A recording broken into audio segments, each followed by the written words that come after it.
Ok. Então, Professor, assim, as dúvidas que for surgindo no chat, aí você vai anotando para mim aí, no final a pode gente deixar. responde. Funcionou legal dessa forma, a gente abre para as perguntas ao final da palestra, tá? Então, eu já informo a todos. Quem quiser fazer pergunta, basta digitar a pergunta aí no chat, tá bom? Que eu vou anotando aqui e ao final eu vou falar, vou ler a pergunta para o Jardel. Então, aproveitem, participem, tá? Essa é uma oportunidade muito interessante que a gente tem para trocar algumas ideias, tirar algumas dúvidas em relação à parte de reprodução. Ok, professor. Eu já vi aqui que o José já colocou a parte do gravando. Isso vai ser interessante que quem não puder assistir agora, quem não pôde estar conosco aqui nessa parte ao vivo, a gente vai também deixar disponível no YouTube para que possam assistir futuramente, tá bom?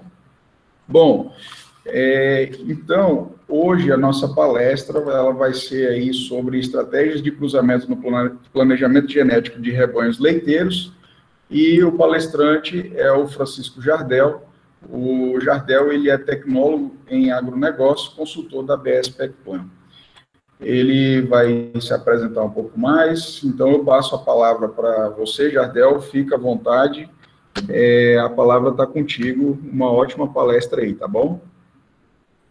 Ok, professor Danilo. Boa noite a todos. Meu nome é Francisco Jardel. Eu sou do Ceará, mas trabalho na região norte e nordeste. Conheço um pouco do Parazão aí. E quando o professor Danilo me convidou para fazer essa palestra, eu acho que é um tema muito oportuno da gente discutir, já que a maioria dos rebanhos do norte, do nordeste, eles são provenientes de cruzamento entre raças e é o que mais produz leite hoje, até no Brasil em si, são os rebanhos cruzados. Então, como maneira da gente maximizar esses resultados, a gente tem trabalhado forte nessa área, ajudando os produtores de leite a se manterem e a conquistar lucratividade na atividade que muita gente reclama, mas que a maioria não sai, e aí fica aquele chorado. Então a gente tem ajudado bastante os produtores de leite aí, beleza? Vamos para frente aqui. Então, o professor Danilo já me apresentou um pouco aí, eu estou na BS há 7 anos, praticamente, como consultor técnico dos programas de acasalamento, principalmente, o GPLAN e o GMS, e atuando também no auxílio das ferramentas que a ABS dispõe para os clientes, tanto na parte de avaliação de programas de avaliação reprodutiva, quanto nos programas de acasalamento dos rebanhos, seja de raças puras ou seja de cruzamentos, certo? Então, o cruzamento entre raças de leite aí, normalmente a gente tem vários cruzamentos nos rebanhos brasileiros aí, né? O mais comum que a gente encontra nas fazendas é o girolando, certo? Mas existe vários rebanhos também com cruzamentos entre o holandês e o guzerá também, formando o guzolando.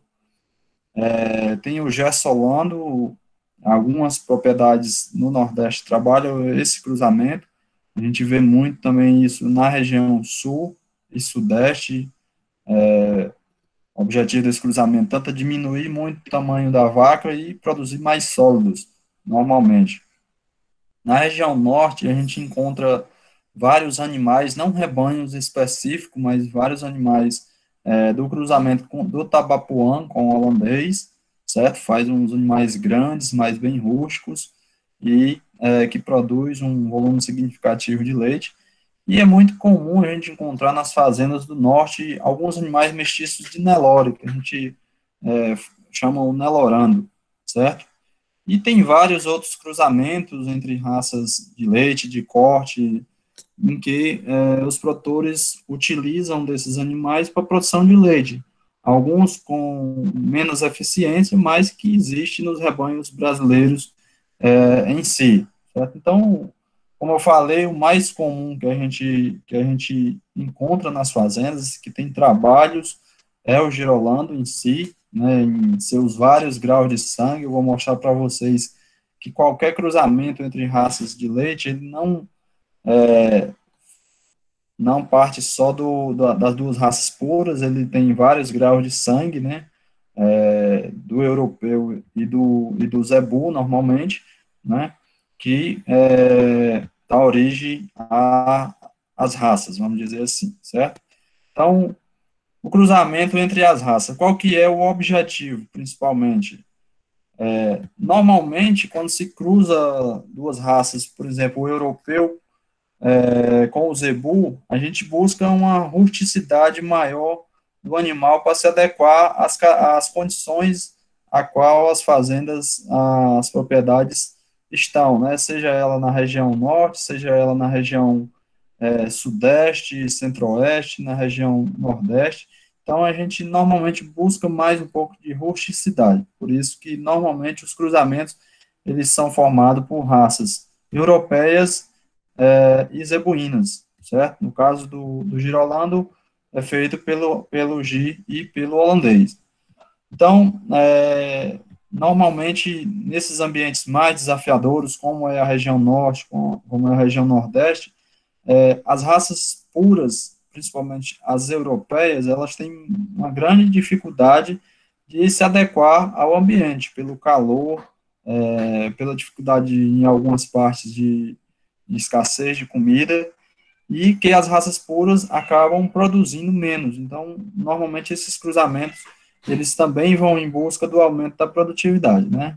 A busca de características específicas, né, no caso de alguns cruzamentos que também têm um aproveitamento do macho como uma fonte de renda para a propriedade também, então usa alguns cruzamentos também com essas características específicas como objetivo, né?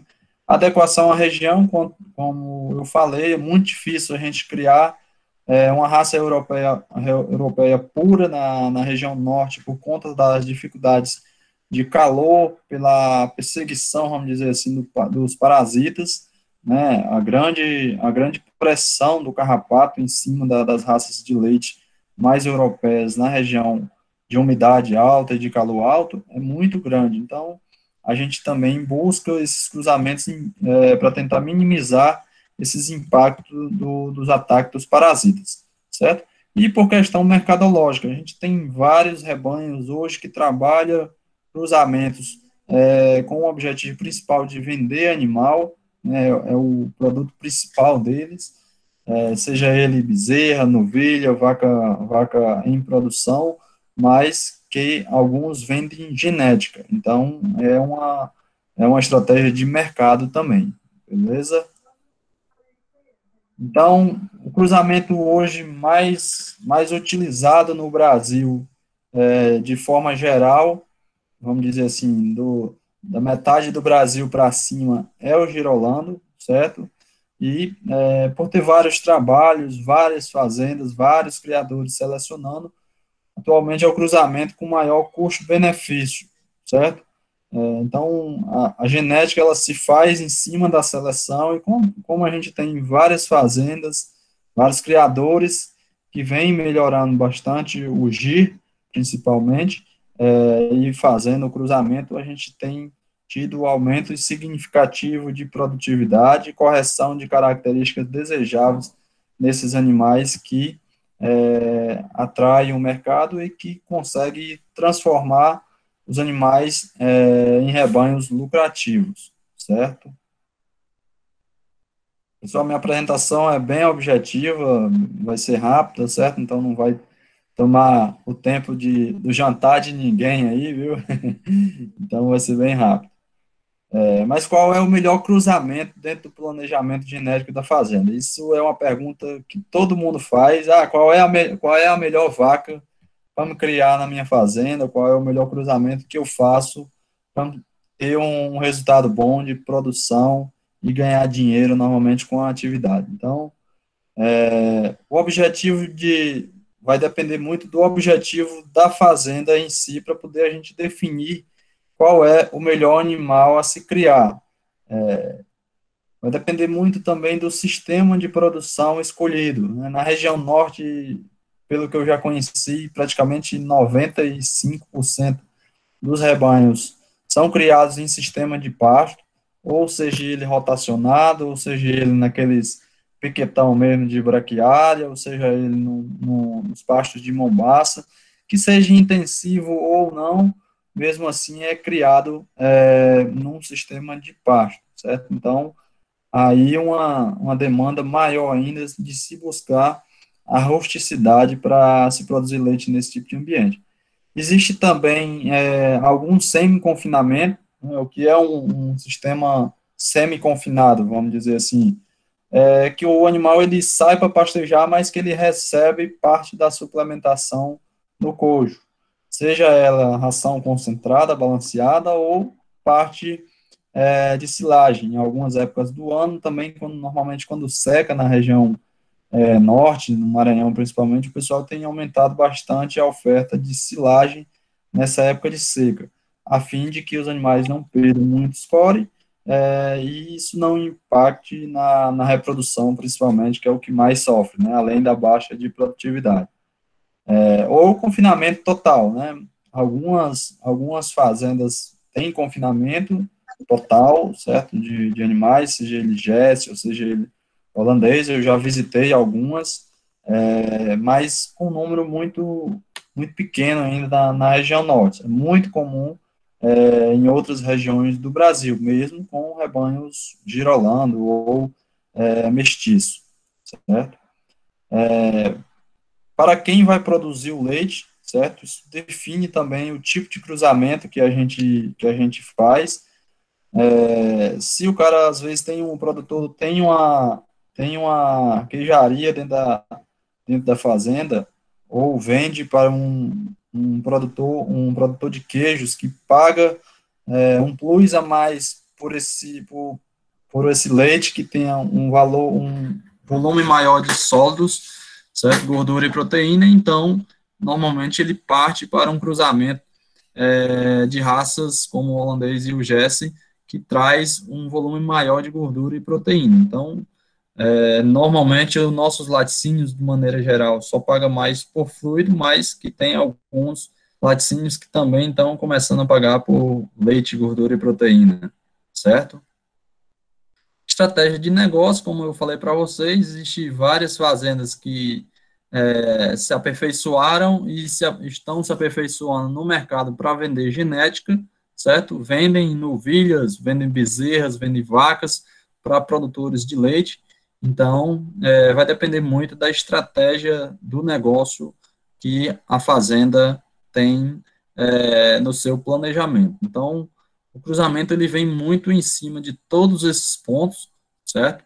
Para poder a gente definir para onde ir realmente, certo? Então, eu gosto sempre de lembrar a todos, certo? Que olhem o planejamento genético com uma visão futura definida.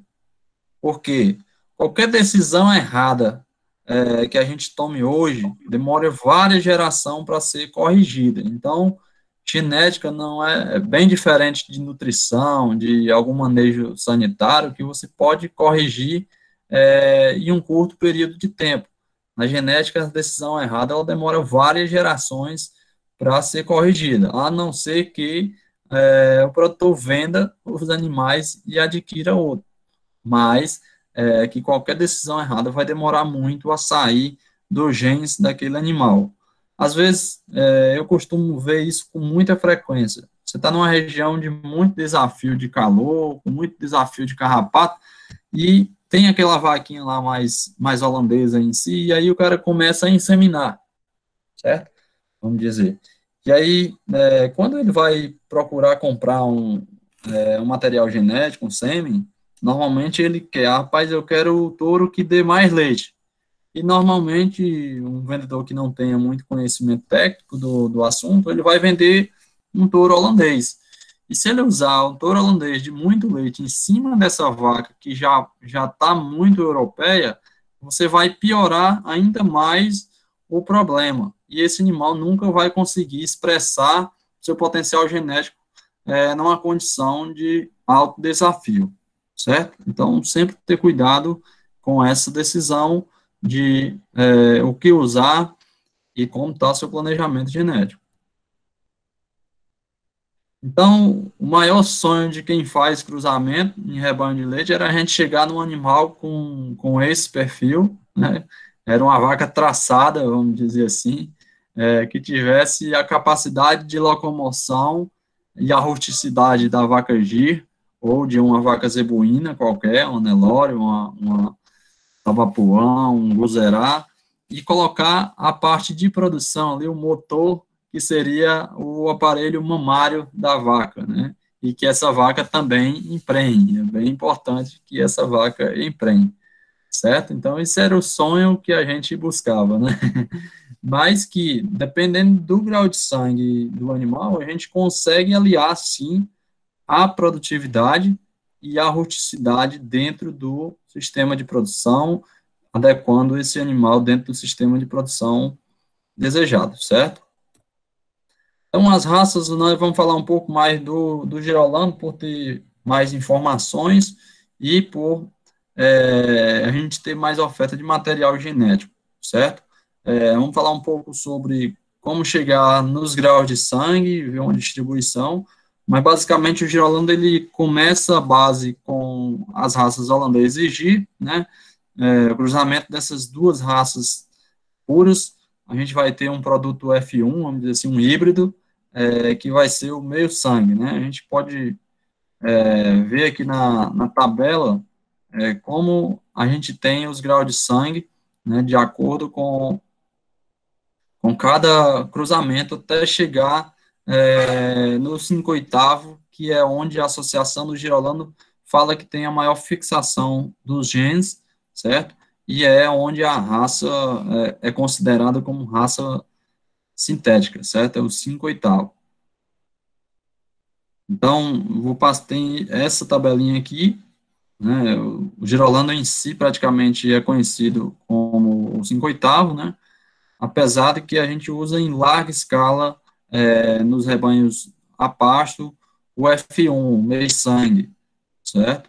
E nos rebanhos confinados, principalmente aqui na região nordeste ou semi-confinados, a gente utiliza muito a 3/4, por já ter um potencial genético maior para a produção de leite. Eu coloquei também essa tabelinha aqui da Girolamo, da associação, só para vocês terem ideia de como se dá os cruzamentos até a gente chegar no 5/8. Existem várias formas de fazer esses cruzamentos, e tudo depende do objetivo de produção que você quer fazer. Mas aí ele vai mostrar aí, é só a gente interpolar aí a vaca, a mãe, o pai, certo? Para a gente ter o grau de sangue da progênese em si. Então, se eu tenho uma vaca 3/4, por exemplo, se eu colocar um touro holandês, eu vou para 7/8 de holandês, que representa 87% e meio de sangue de europeu. Sempre quando a gente está interpretando essa tabelinha ou falando desses cruzamentos, sempre é bom lembrar que a gente está falando, quando eu falo 5/8, eu estou falando que esse 5/8 é de sangue holandês, é de sangue europeu, certo? Então, o 5/8, ele tem 62,5% de sangue de holandês e apenas 37,5% de sangue de G, certo? E aí a gente tem várias formas que dá o 5/8, seja ele por aproximação, seja ele direto, né? Nessa tabela, nessas duas células marcadas em verde aí, central, a gente tem o 5/8 e tem outra vizinha que tem PS. O que é o PS? É um puro sintético, certo? Quando eu chegar no 5/8, na vaca 5/8, no touro 5/8, se eu cruzar esse animal novamente com outro animal 5/8, eu vou ter o puro sintético, certo? Então, quando a gente fala de rusticidade, é basicamente isso, pessoal. Independente do ambiente que vocês estejam, seco, com muito pasto, com pouco pasto, mas a gente tem um híbrido. Então, o que a gente tem como objetivo, normalmente a gente consegue dessa forma, certo? Fazendo um produto com capacidade de produção e com bastante rusticidade. Essa é aqui no Ceará. E também nas áreas onde tem muita abundância de pasto, né, esse mesmo grau de sangue também tem um desempenho fantástico, produtivo e reprodutivo, certo? Por conta que se adequa bem ao ambiente a qual ele foi inserido. Então, também aí a gente vê um lote, a maioria dos animais meio sangue, certo? E que se adequa muito bem e que produz muito bem nesse ambiente. Isso é um pasto de mombaça, bem manejado, pasto deferido, pasto rotacionado, não sei como que vocês chamam aí, mas com alta capacidade de produção de massa verde também, certo? Para você ter ideia, são dois produtores diferentes aqui, trabalham com a lotação em cima de 10 animais por hectare, a gente falando lá com o José, lá dizendo que quem tinha 10 alqueires aí era pouco, então, imagina aí num alqueire de terra ele colocar quase 50 animais em produção. E também animais com alta capacidade de produção, esse já num sistema confinado, né, mas você vê que são animais que têm uma alta capacidade produtiva. Essa vaca, no dia que eu tirei essa foto, essa vaca de cima estava com mais de 50 litros de leite por dia. A resistência a parasitas é um desafio muito grande da região norte, principalmente, nas épocas de água. Na verdade, hoje há um ataque em quase todas as regiões do Brasil, quase o ano todo, né, vamos dizer assim, e que as raças zebuínas a gente sabe que tem uma resistência muito maior a parasitas, né, então tá aí uma forma que a gente também consegue economizar muito dinheiro quando você tem o cruzamento certo para a produção de leite. Volto a repetir, quanto mais europeu tem no gene daquele animal, quanto mais sangue de europeu tem em um animal, mais ele vai ser susceptível ao ataque de carrapatos. A gente chama o sangue doce mesmo, por conta que esse animal foi feito especificamente para regiões mais frias e normalmente se cria em ambientes confinados.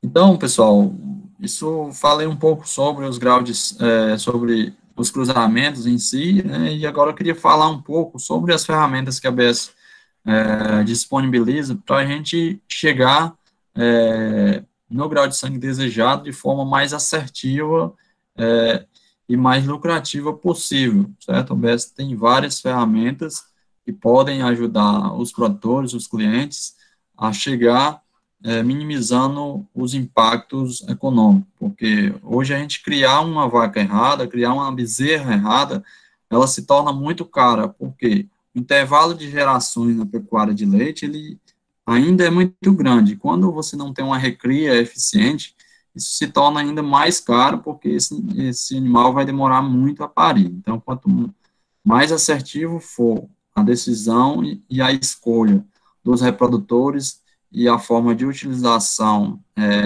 do material genético no seu rebanho, menor vai ser os impactos negativos por erros de cruzamento. Então, hoje a ABS disponibiliza programas de acasalamento, certo? Sendo ele o G-Plan, que é um programa específico para rebanhos cruzados, girolando principalmente, certo? Existe um programa de gerenciamento de rebanho, principalmente da parte reprodutiva, que é o ABS Monitor, certo? Existe um que eu não citei aqui, que é voltado mais para raças puras, que é o GMS, que é o Sistema de Manejo Genético da ABS, e existe também uma linha de produtos chamada ABS Neo, que trabalha com embriões congelados, e também tem toda outra linha de serviço de embriões dentro do portfólio de produto da ABS, certo? Então, nós vamos falar um pouquinho aqui do G-Plan, de cada uma dessas 3 ferramentas, de como ela pode auxiliar no manejo da fazenda e no manejo reprodutivo, certo? Então, o G-Plan é um programa que visa otimizar a genética através de uma avaliação de produção, de conformação e de manejo do rebanho, certo? Então, o técnico vai na fazenda, faz uma pontuação de todas as características lineares do animal, e aí, em cima dessa avaliação, também coleta as informações de produção de leite desse animal e de pedigree, e aí o programa vai ser indicado um touro para corrigir características, certo? Dependendo do animal, e principalmente para manter o grau de sangue desejado dentro daquela propriedade, para que não saia do planejado, ocorrendo assim o risco de fazer uma progênese muito holandesa ou, normalmente, às vezes, também muito zebuína, que aí também, quando parte muito para o zebu, a gente sabe que perde um pouco a capacidade de produção do animal. Então, o programa devolve alguns relatórios, né, mostrando um pouco a distribuição dos graus de sangue do rebanho. Naquela tabela a gente viu lá vários graus de sangue, então, muito difícil um rebanho que a gente acompanha em Girolando, ou Gozolândia, que tenha um único grau de sangue, vai ter animais de vários graus de sangue, seja ele meio sangue, 3/8, 3/4, 5/8, e aí a gente faz uma análise das características e, no final, um resumo dos graus de sangue atual desse rebanho. E também dizer como vai ficar esse rebanho na próxima geração, conforme o grupo de touros que vai utilizar. Tudo isso é feito após uma conversa para saber os objetivos e como vai estar fazendo nos próximos 5 anos, para poder a gente ter uma ideia e fazer tudo baseado nesse planejamento, certo? Então, o programa também devolve ao produtor um relatório específico para utilizar na inseminação artificial, certo? Vaca por vaca, e qual é o reprodutor que vai utilizar em cada vaca para manter ou chegar no grau de sangue desejado, certo? Evitando também consanguinidade, certo? Então, só um exemplo do relatório de utilização da fazenda. Também, se tiver informação suficiente de produção, gera um ranqueamento do rebanho, chamado ABS-G Index. E aí nós também temos um programa de gerenciamento reprodutivo. O colega falou na palestra anteontem, eu assisti boa parte da palestra, falando muito sobre indicadores de avaliação reprodutiva, de taxa de concepção, de intervalo entre partos. Isso é um assunto que a gente poderia conversar muito sobre ele, certo? Tentei resumir aqui em alguns slides aqui, como que a gente trabalha de forma fácil, simples, dentro desse programa do ABS Monitor. Esse programa é um programa gratuito, pessoal, para clientes também, certo? Funciona em 2 versões, uma parte offline, ou seja, no computador, e uma parte de tabulação dos dados, de geração de relatórios, de listas na internet. Então, os dados são privados para cada cliente, para cada usuário, que é gerado uma senha, um login, e aí ele vai ter acesso único e exclusivamente à sua fazenda. Então, o ABS Monitor é um programa de gerenciamento de rebanho focado na reprodução, com algumas informações também no banco de dados de produção de leite, certo? Tanto de volume quanto de gordura e proteína, CCS, mas é bem focado na parte reprodutiva. Então, ele é muito simples de operar, com pouca prática de computador, é possível alimentar esse programa e gerar uma quantidade de informações muito grande a ser trabalhado dentro do rebanho. O professor que deu a palestra ontem falou muito sobre o desafio da gente emprenhar uma vaca dentro dos 4 primeiros meses de pós-parto, né, para a gente ter um bezerro por ano, é um desafio muito grande, mas é uma coisa que a gente não vê comumente, principalmente nos rebanhos do norte. Normalmente, há uma falha muito grande, em muitos casos, de pré-parto, da preparação desse animal para chegar na lactação novamente. Eu vejo muito vacas que parem gordas, normalmente, e por não ser suplementadas ou por não ter feito uma mineralização antes de parir, essa vaca perde um volume de score muito grande e acaba com muita dificuldade de emprenhar nos meses subsequentes, né? E aí o intervalo entre partos é atingido de forma brutal, né? O DEL do rebanho, dias em lactação também, normalmente nesse tipo de rebanho é muito afetado, e hoje, basicamente, a gente só trabalha com informações, certo? Se a gente coletar o mínimo possível para poder a gente tomar decisões. Hoje, o produtor do achismo, ele está saindo muito da atividade, porque não consegue tomar nenhuma decisão assertiva baseada no achismo. Então, toda fazenda tem que ter o mínimo de coleta de dados, tem que anotar os partos, as inseminações ou as montas que tiver na sua propriedade, a secagem dos animais, para poder a gente fazer um raio-x, vamos dizer assim, da propriedade, né? Então, ele tem 3 partes, numa única tabela, uma mais focada no cadastro dos animais em si, é um programa muito chamativo por trabalhar bastante com cores, certo? E aí a gente tem a parte de cadastro, a parte de reprodução, certo? Para cadastro das inseminações ou das montas, das transferências, se tiver, e a parte de diagnósticos, certo? Onde você vai dar o diagnóstico de prenhez. E aí, com essas informações, você gera uma quantidade de informações muito grande. Vou mostrar aqui na lâmina seguinte o tanto de informações que é possível você gerar quando você coleta essas 4 informações primárias, aí, certo? Então, essa parte aqui é a parte online, vamos dizer assim, a cara do programa na internet, toda vez que você faz o lançamento das informações primárias de parto, de inseminações, de diagnóstico, de secagem, você carrega um arquivo na sua conta na internet e ele vai fazer um diagnóstico do seu rebanho. Vai te dizer quantas vacas tem prenha, quantas vacas tem inseminadas, o percentual de vacas vazias, e nos dá, esse é o percentual, esse é um rebanho real, certo? Que está com 70% de vacas prenhas, quantidade de vacas inseminadas, e aí também nos dá os indicadores. O professor falou muito de taxa de serviço, de taxa de concepção na palestra passada, e aí estava lembrando justamente até ter essa lâmina para a gente provocar um pouco da discussão, mas são indicadores da pecuária moderna de leite, certo, pessoal? Hoje, basicamente, todas as fazendas mais tecnificadas trabalham em cima de análise constante em cima desses indicadores de taxa de serviço, de taxa de concepção e, principalmente, de taxa de prenhez.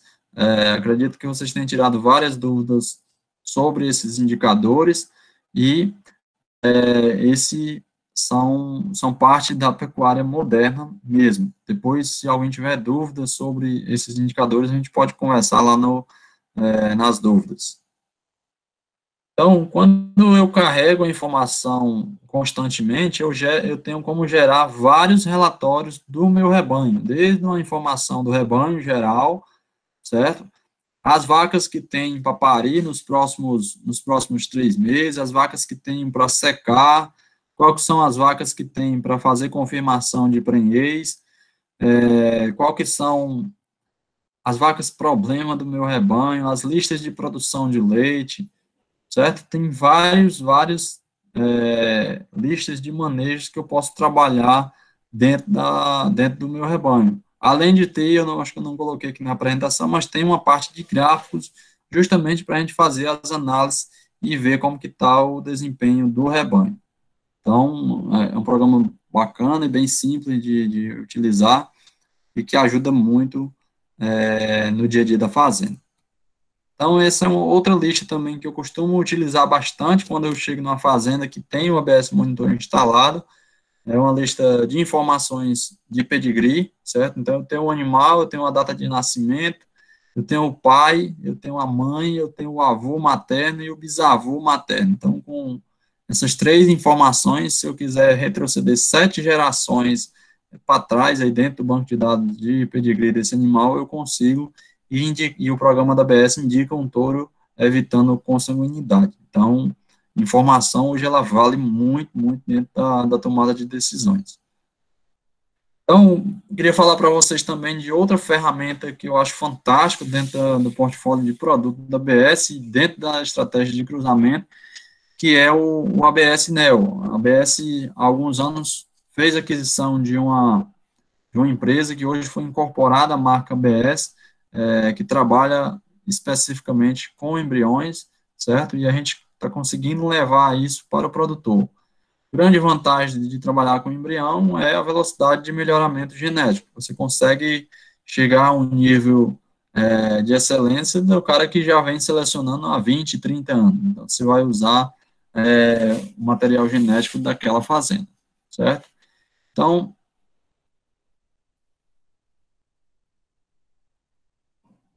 independente do perfil genético da fazenda que você queira trabalhar, seja ela num confinamento ou num semi-confinamento, a ABS tem linhas de produtos de embriões, certo? Para genética a pasto, para genética confinada, para GES, que possa atender especificamente o objetivo de produção de cada cliente.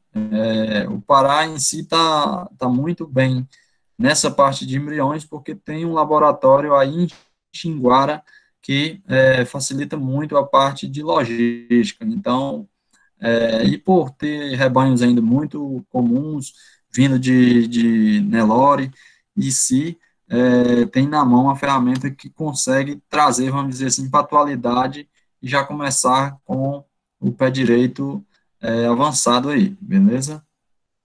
Então, essa é uma foto que um colega me mandou, aí no Pará, né, de vacas Nelore paridas de bezerras F1, meio-sangue, holandês G, girolando meio-sangue, certo?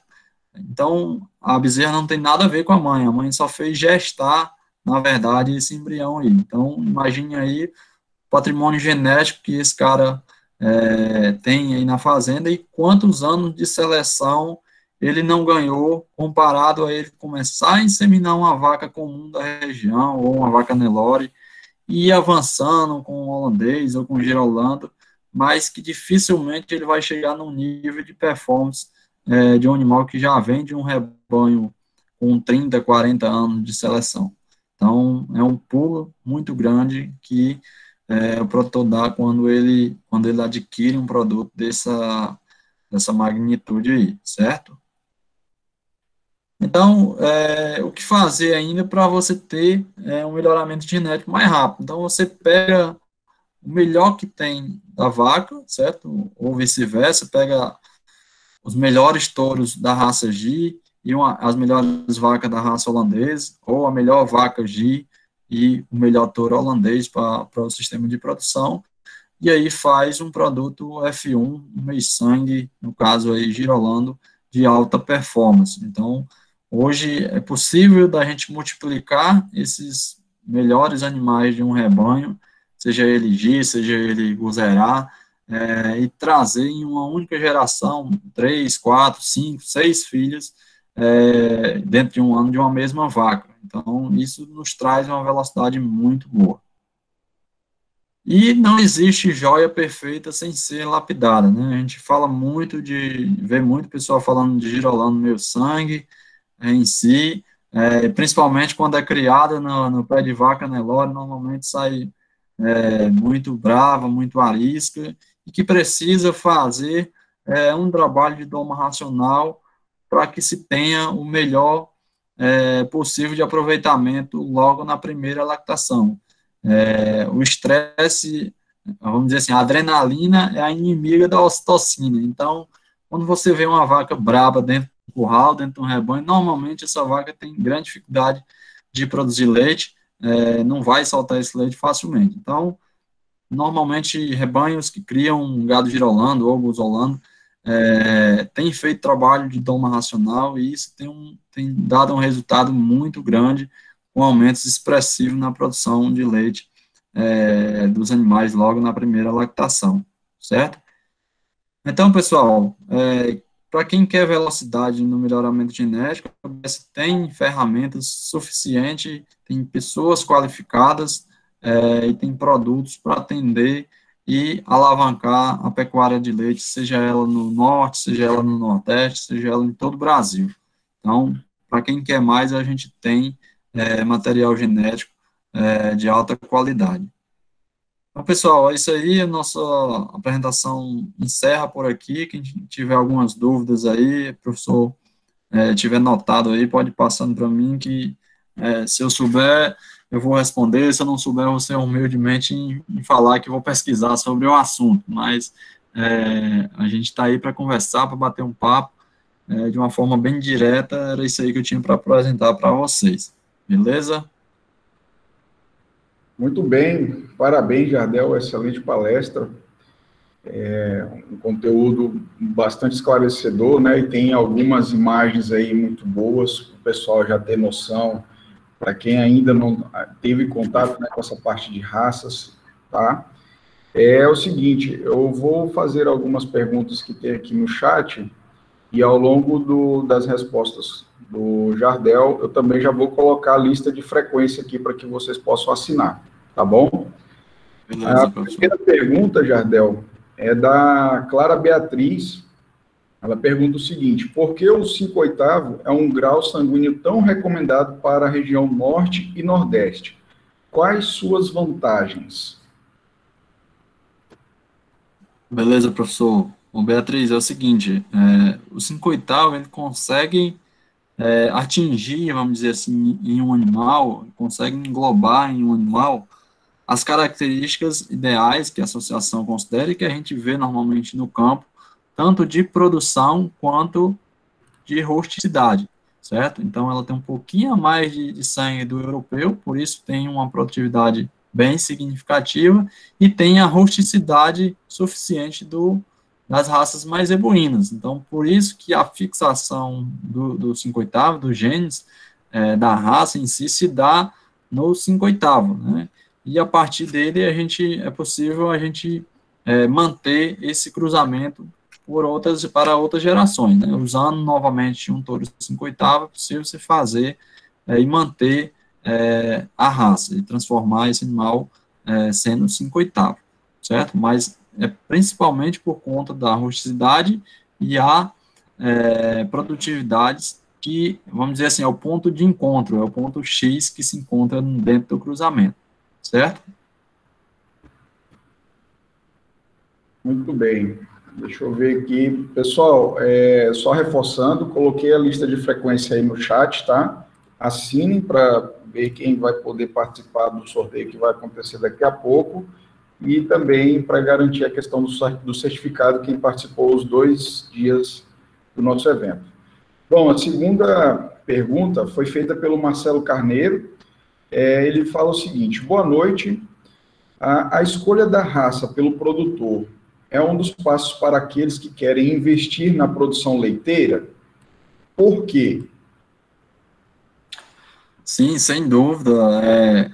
Isso é uma, vamos dizer assim, um passo inicial para quem vai começar a investir, para quem vai começar a criar agora, a produzir leite, muito importante. Eu me deparo com muitos casos, certo, professor Danilo, em que o produtor investe em uma raça que não se adequa à condição do ambiente, certo? E que vai sofrer com os desafios que o ambiente está dando ali para ele. Ou seja, traz um animal, às vezes, muito especializado para criar num sistema de pasto. Esse animal vai ter muita dificuldade de comer, vai apresentar muitas doenças, vai ter uma infestação muito grande de carrapato, enfim. Se esse animal não tiver a condição ideal, ele não vai produzir dentro daquele ambiente.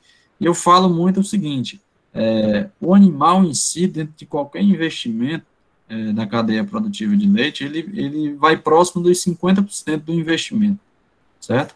E se você faz aquele investimento errado no animal ali, pronto, você já, vamos dizer assim, já degriniu o investimento. É muito difícil de você reverter um investimento quando você começa a comprar o animal errado. Muito difícil, porque isso demora muito tempo para você corrigir. Lembra daquele que eu falei lá?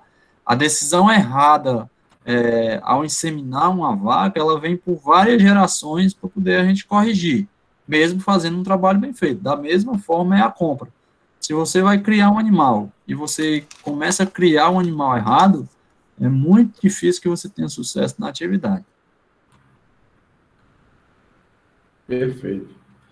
Bom, e a terceira pergunta, ela foi feita pelo Tiago Souza. O Tiago é egresso nosso aí, ex-aluno nosso. Não sei se o Tiago está em Bom Jesus, mas um abraço aí para o meu amigo Tiago. Bom, o Tiago pergunta o seguinte: através do embrião, dá para saber qual o sexo do bezerro que vai nascer? Sim, sim. Normalmente, os embriões, eles são feitos com sêmen sexado, certo? Que tem, normalmente, uma garantia de 80% de nascimento de fêmea. E, após a confirmação de prenhez também, é possível fazer a sexagem, certo? Do feto, do embrião, da prenhez. Não sei com quantos dias os veterinários da região fazem, mas tem um tempo determinado para se fazer a sexagem e já saber o sexo que vai nascer a cria. Mas quando se faz com o sêmen sexado, a garantia e a expectativa é que nasça 80% de fêmeas, ou seja, a cada 10 ainda vai nascer 2 machos. Perfeito. E só pegando um gancho aí, Jardel, você pode mencionar para a gente quanto é que está saindo o custo médio aí desse embrião, para o pessoal ter uma noção de preço? Isso aí vocês podem depois dar uma consultada com o representante, que é o Valdemar, que está aí na região, mas vai variar muito da negociação, tem vários tipos de negociação, eu não mexo muito nessa área comercial, certo? Mas hoje, um embrião de alta qualidade hoje deve estar custando aí, congelado em si, uns 400 a 500 reais. Perfeito, ótimo, era só para o pessoal ter uma base, né, uma noção de preço da ferramenta, né, em si. Bom, vamos lá para a quarta pergunta. Foi feita pelo Pablo Alves, o Pablo que é aluno nosso, está se formando aí, inclusive já estagiou ali na Multivet, né, com o Valdemar. Então, o Pablo, ele pergunta o seguinte: como funciona a aspiração dos óvulos? Quem faz essa aspiração é a ABS ou o produtor rural? Não, normalmente é uma equipe específica e treinada da ABS, certo? O pessoal da parte do embrião tem pessoas capacitadas para fazer essa coleta. Claro que vai ter a seleção da doadora, né, dentro de um rebanho, e aí a preparação dessa doadora para poder, no dia certo, aspirar os ovos e levar para o laboratório. Então, isso tem que ser feito por uma pessoa capacitada, né? O pessoal da ABS tem muita experiência com isso. A turma, a maioria, o laboratório vai estar em Xinguara, então aí tem um volume de trabalhos de embrião bem significativo, tanto no corte quanto no leite, né? Mas tem que ser feito pela equipe da ABS, ou então um veterinário habilitado, mas que tenha alguma ligação com um laboratório, certo? Perfeito. Vamos aqui olhar mais uma pergunta. Na verdade, só frisar aqui um comentário que o Valdemar fez, né, quando você mostrou aquela imagem daquelas matrizes Nelore e que tinha lá os bezerros mestiços, né, que as matrizes Nelore, elas foram basicamente as receptoras, não foram isso? Foi a barriga de aluguel, digamos assim. A barriga de aluguel, O Valdemar comentou que aqueles embriões, ou seja, aqueles bezerros que estavam ao lado daquelas vacas Nelores, eles nasceram na região de Quatro Bocas, né? Certo, não sabia a região. O pessoal do Elton Borges, Grupo Primavera.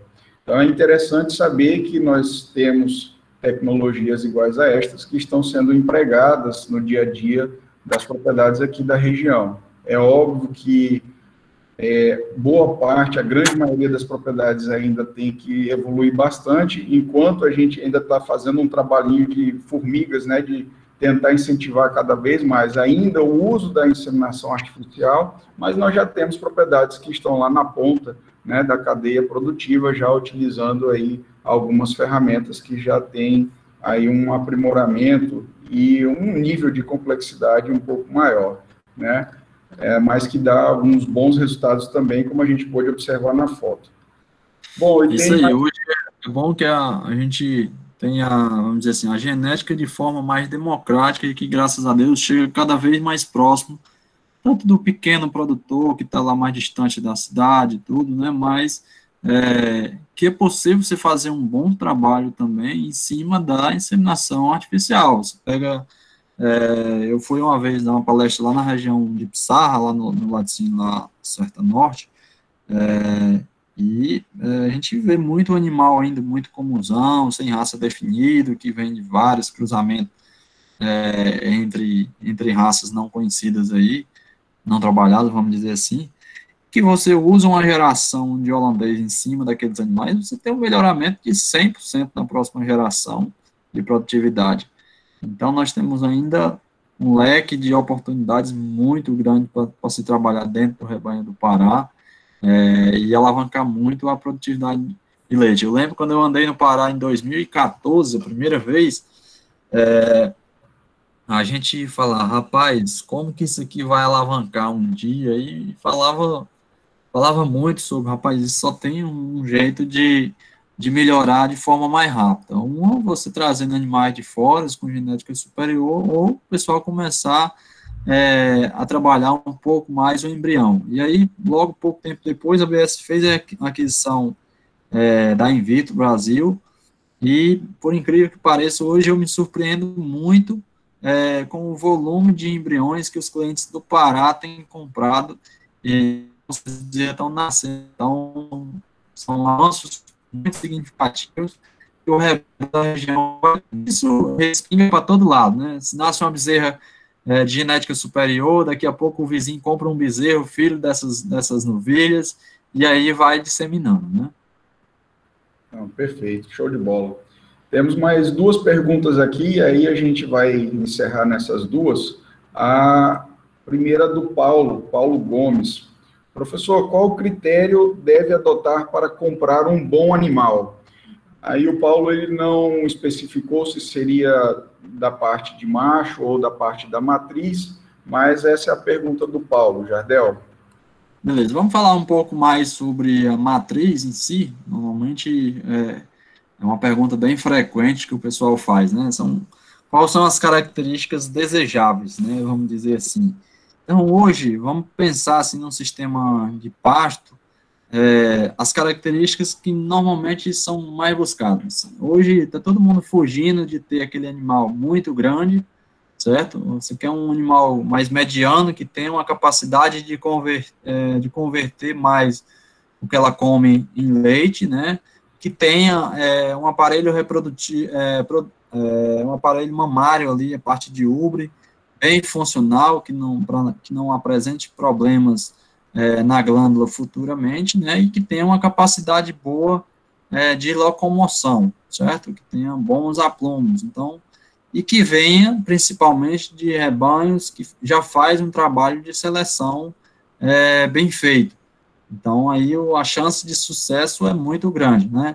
Sempre ter muito cuidado com a aquisição de vacas, né? Normalmente, quem vende vacas, ela pode vir com algum defeito.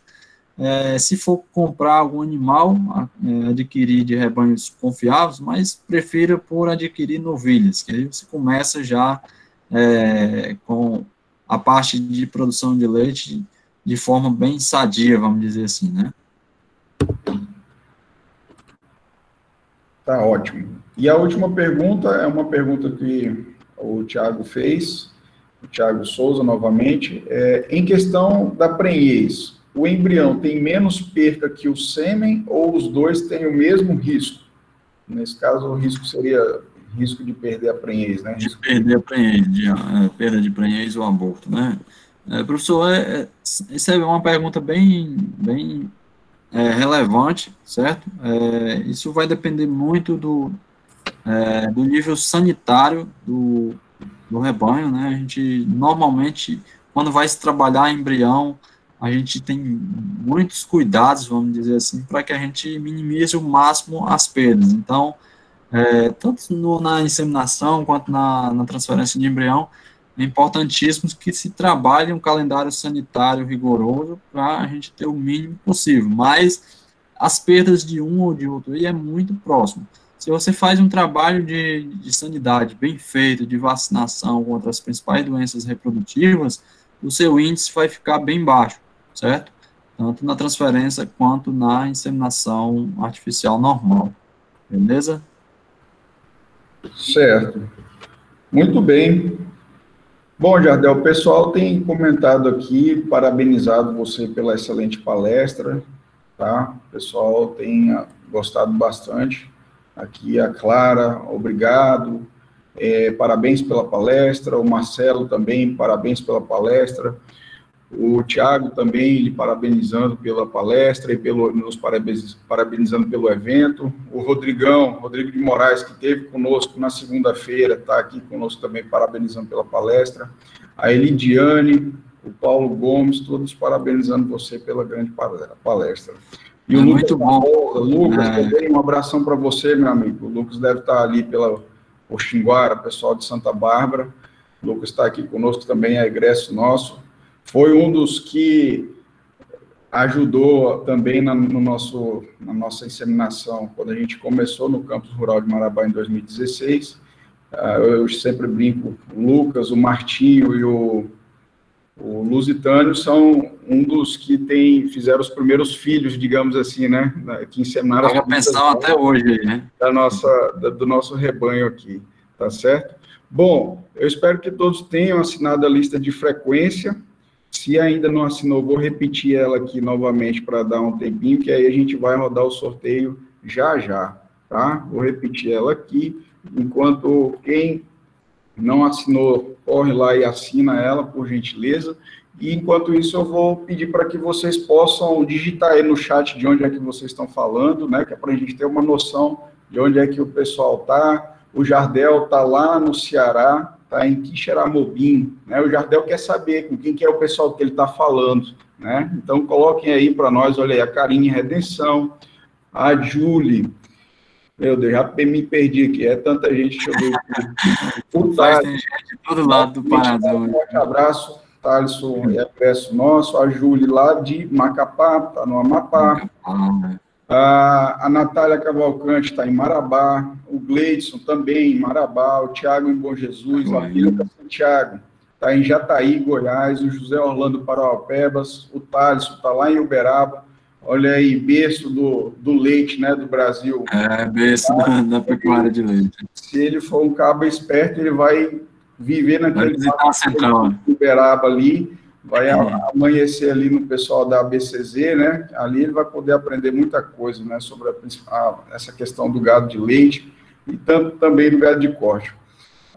Tem a Fabiana de Canaã dos Carajás, a Tamires de Cametá, o Marcelo de Marabá, o Tiago Pereira de Nova Ipixuna, Rodrigo de Moraes está em Marabá, o Ezequiel, olha aí, rapaz, os irmãos estão juntos hoje. O professor Ezequiel está em Marabá também, muito bom. Foi ver o sobrinho. Tem mais gente aqui de Macapá, Emanuele. O José Jário está em Pissarra, o Cleiton Almeida em Parauapebas. O Belg Anderson, que foi o primeiro ganhador do nosso sorteio, está em Araguaína. Tem a Eduarda em São João do Araguaia. Tem o Bruno em Xinguara.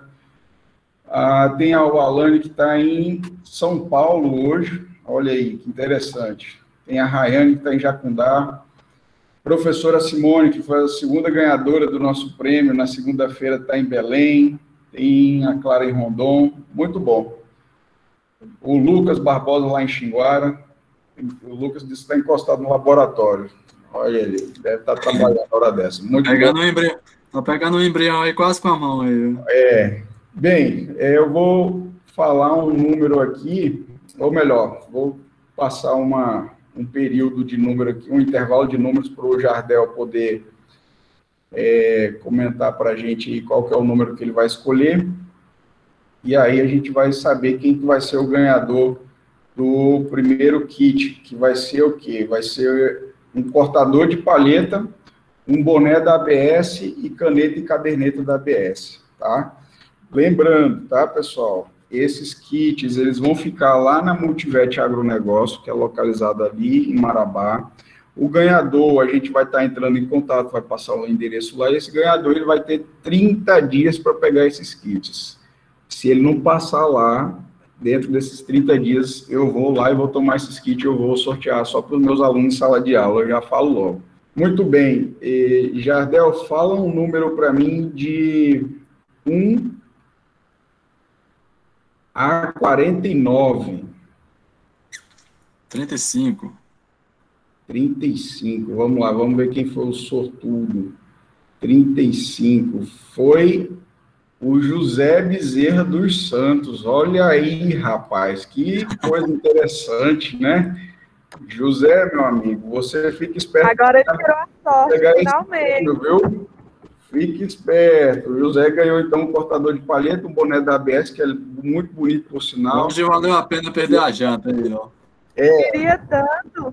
Olha aí, a janta dele foi paga hoje. Vamos lá, vamos sortear o kit 4, que é uma luva, ou melhor, né? É um pacote de luva de inseminação artificial.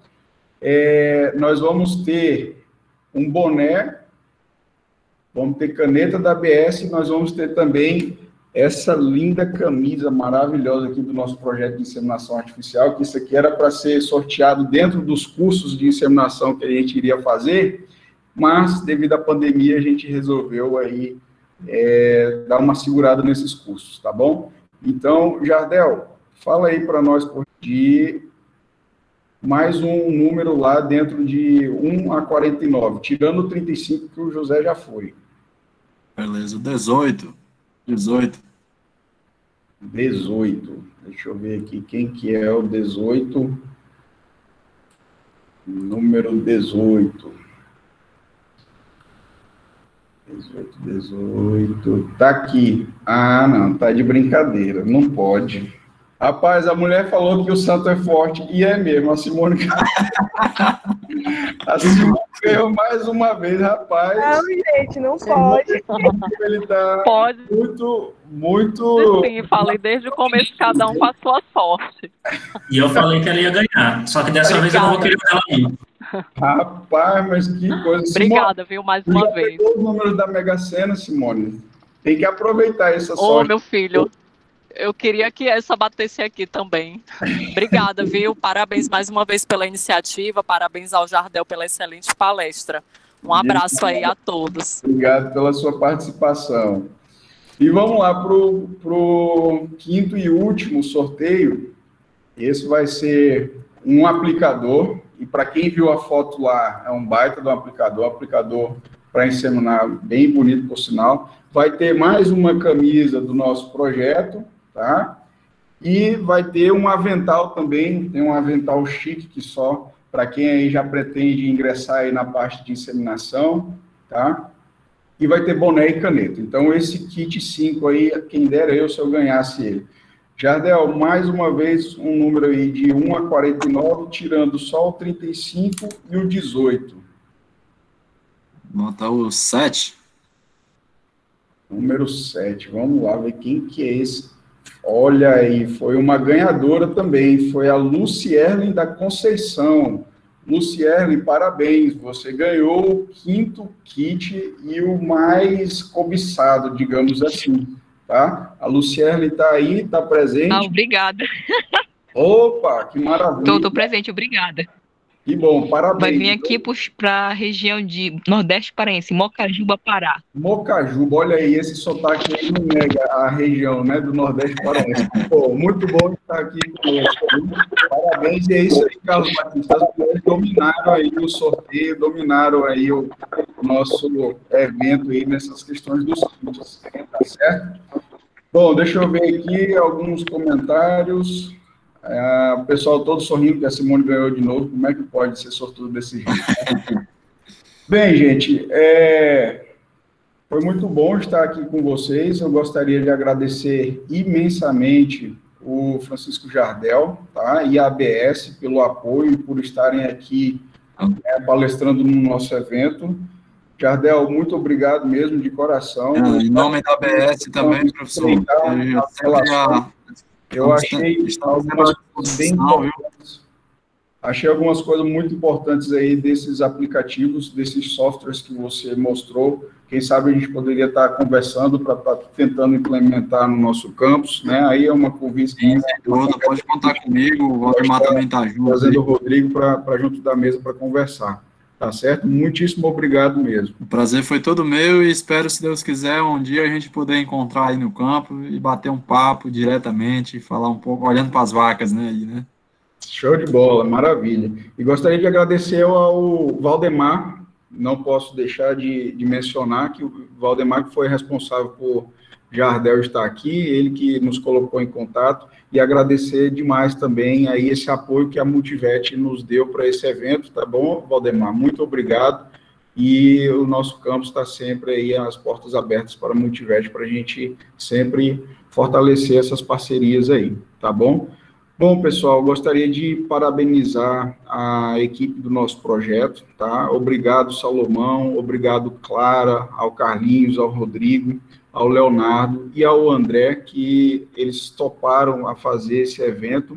Não poderia também terminar esse nosso ciclo de palestras sem dizer um obrigado muito especial ao José, que o José, que é o aluno do nosso curso superior de agroecologia, é o cara da TI. É ele que está por trás dessa questão aí de logística tecnológica. Então, se não fosse o nosso querido José, provavelmente nós não estaríamos aqui realizando esse evento online. Tá bom? Então, muito obrigado a todos, obrigado pela participação de vocês. Aos ganhadores dos prêmios, nós estaremos entrando em contato, tá? Para a gente ver qual que é a melhor forma aí de entrega do material, tá certo? Um forte abraço, uma boa noite a todos e fiquem todos com Deus. Danilo. Oi. O pessoal está perguntando aí onde vai ficar o certificado disponível, qual plataforma? Opa, obrigado, Carlinhos, obrigado por ter comentado. Olha só, os certificados eles vão estar disponíveis a partir da quinta-feira da semana que vem, vão ficar no site do nosso campus, mas aí o nosso grupo vai ficar ativo ainda, assim que os certificados estiverem prontos, a gente vai mandar o link dos certificados lá naquele grupo do WhatsApp, tá bom? Nós criamos um grupo específico para poder divulgar o link das palestras, e lá a gente vai divulgar o link, aí a pessoa vai só clicar no link e vai diretamente para os certificados, e lá você vai poder baixar os seus certificados. Tá certo? Oi? A gente pode usar também o grupo para poder enviar o link depois das palestras, né? Quando a gente subir no YouTube. Exatamente. Aí a gente já envia tudo junto, né? Para facilitar para o pessoal. Tá bom? Enviaremos o link para os certificados e o link para assistir as palestras, quem não conseguiu assistir tudo aí.